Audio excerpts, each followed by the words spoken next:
ela não tem opção. Quem não quer uma carteirinha azulzinha, assinadinha, plano de saúde, férias e 13º? A gente quer. Foi muito difícil fazer esse programa, porque é muita mulher maravilhosa, competente para trazer, mas eu falei que existia sim um déficit no meu programa especial, e eu vejo que em todos, que sempre quando chama para falar de petróleo, sempre chama um homem, né? E o Teseu é um grande cara, adoro o Teseu, tem o Fábio de Cubatão, o Jailton da Bahia, mas sempre eu falo assim, meu, mas na plataforma tem mulher também. Eu falei, Teseu, eu não quero você, eu quero que você possa me indicar uma mulher porreta de luta para vir aqui. Daí ele falou assim, eu vou te trazer, vou te convidar e conhecer uma das melhores pessoas que a gente tem para debater aqui, e você vai gostar muito dela. E é um prazer te receber, Bárbara. Eu vou pegar aqui a minha colinha, porque eu adoro, a minha colinha me orienta. Quer ver, ó? Espera aí, só um instante, porque as pessoas têm que saber quem é a Bárbara. Ela é trabalhadora, ela é mãe nordestina, sendo técnica de segurança do trabalho da Petrobras desde 2007. Imagino, eu queria saber como é ser técnica de segurança numa plataforma. Deve ser. E aí atua em diversos estados do Brasil, sendo em 8 estados do Nordeste e no estado da Amazônia. Até vir trabalhar em plataforma marítima no estado do Rio de Janeiro, já está trabalhando no Sertão e hoje está na plataforma Norte Fluminense. Seja bem-vinda, Bárbara.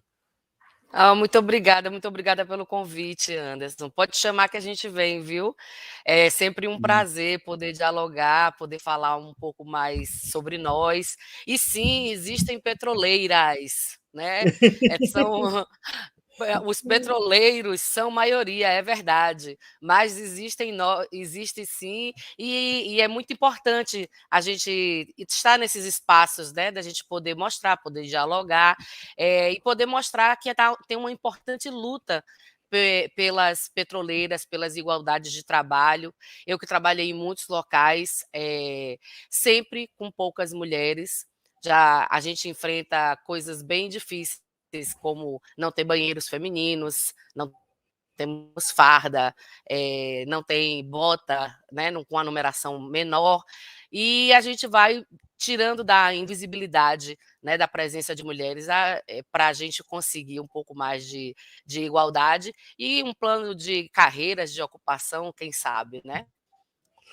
Nessa questão de material mesmo, já tem, isso é localizado ou ainda é uma grande luta? Porque é um cômodo, né? Você tem uma bota número 42, sendo que você calça 35, 36, e tá mais fácil. Isso, como que tá essa questão? Porque eu achei interessante isso, Bárbara.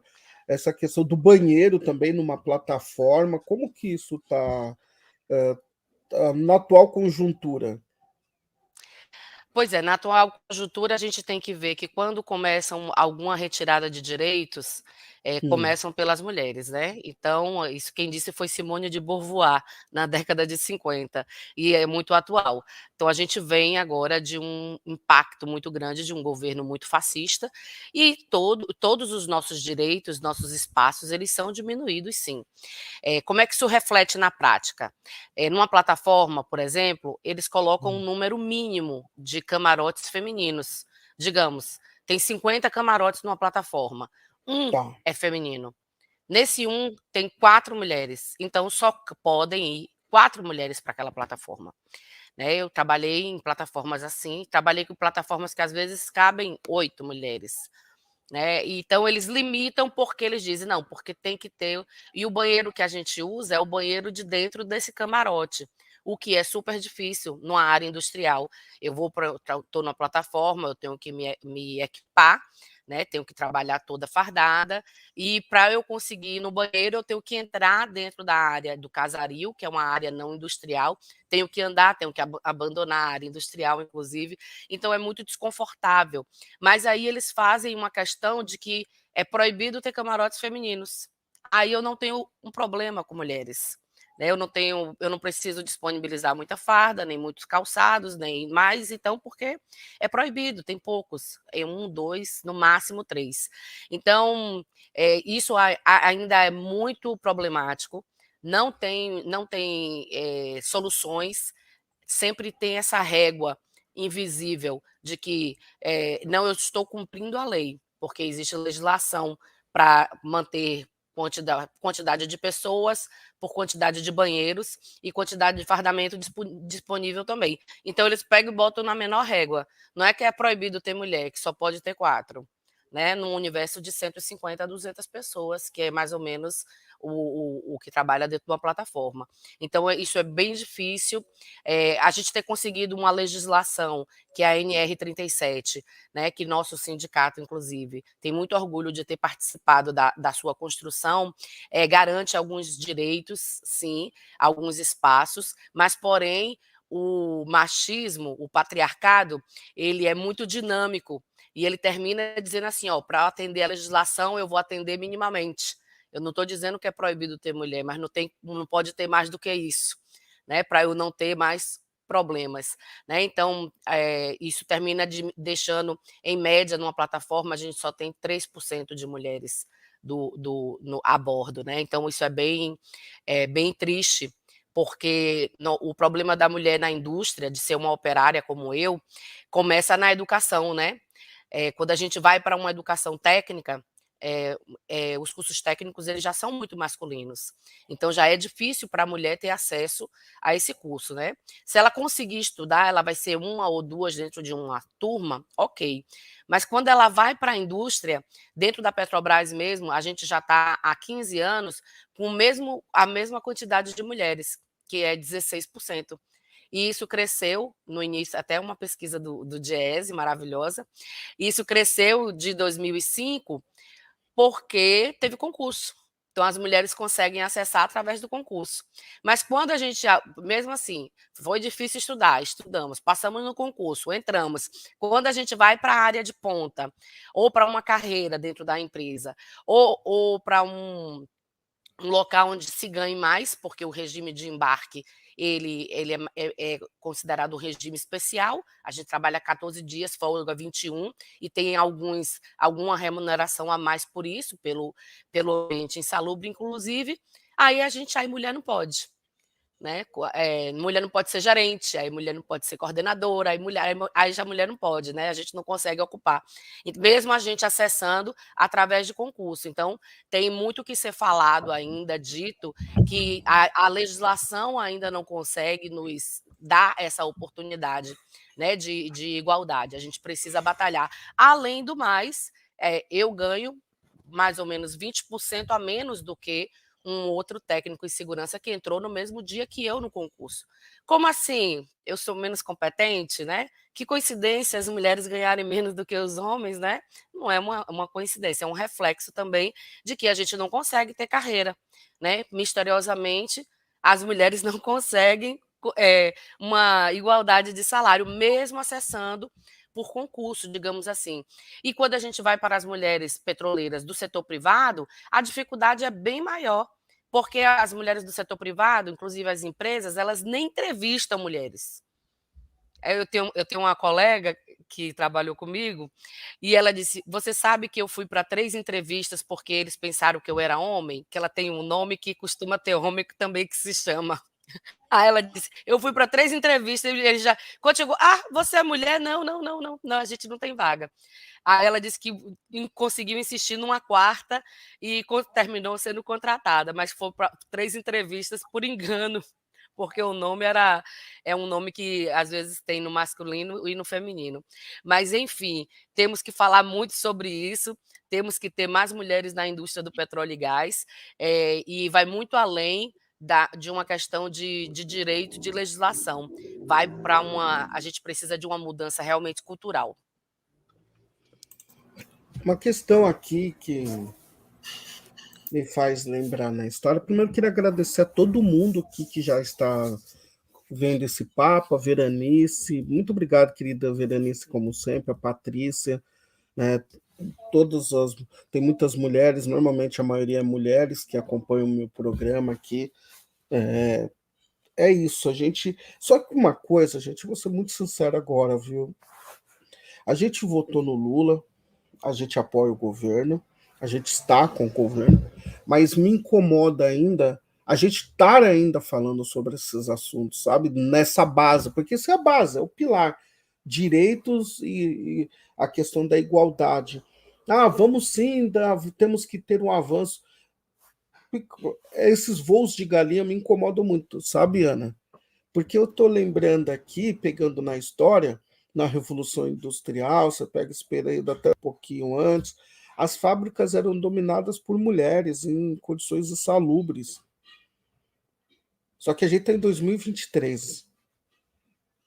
E aí, como que eu queria que você falasse um pouco sobre isso? Como que, sabe, a gente não aguenta ter que daqui, parece que daqui 10 anos a gente vai voltar aqui, vai falar assim, não, estamos avançando, mas a gente ainda tem um problema de não ter banheiro direito, sabe, parece que a gente não consegue realmente falar assim, ó, temos um projeto real.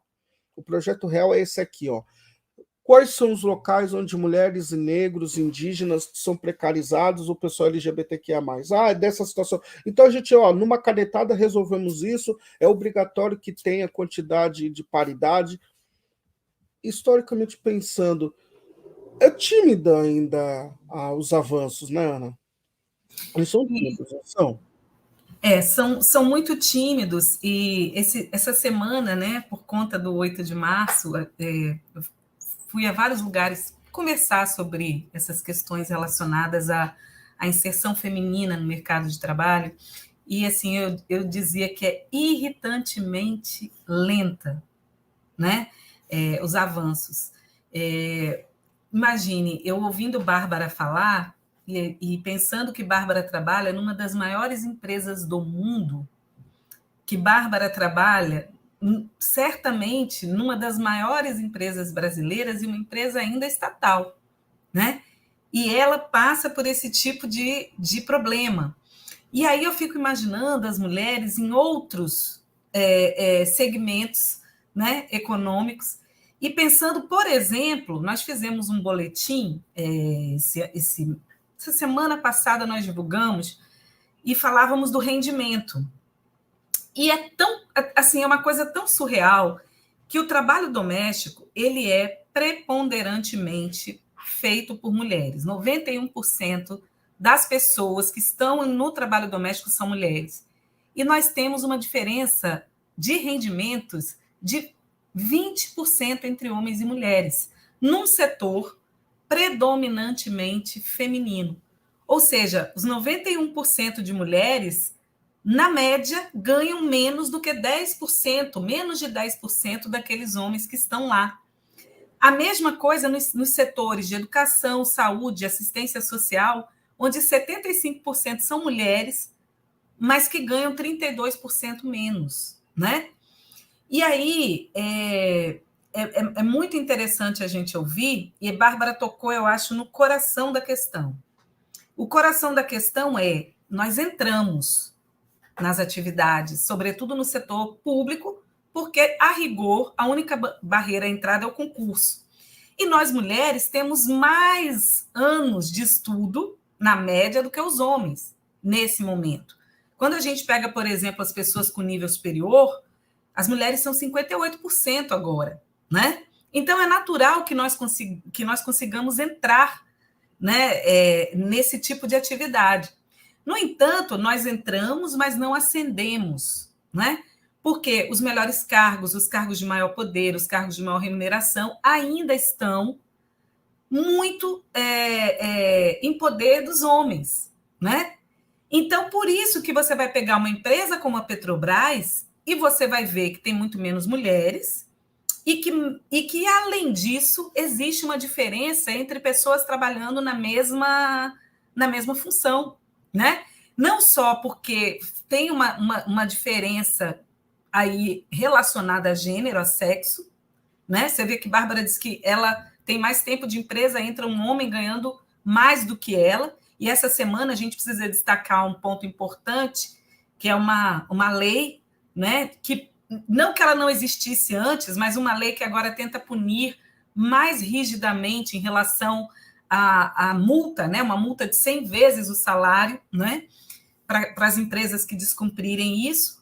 Mas ainda que as mulheres se insiram, né, na mesma função, na hora das gratificações, dos cargos, da ascensão, a gente fica preterida. Então, essa diferença ela sempre vai ter. Enquanto a gente não tiver, de fato, uma política para redução dessas desigualdades, né?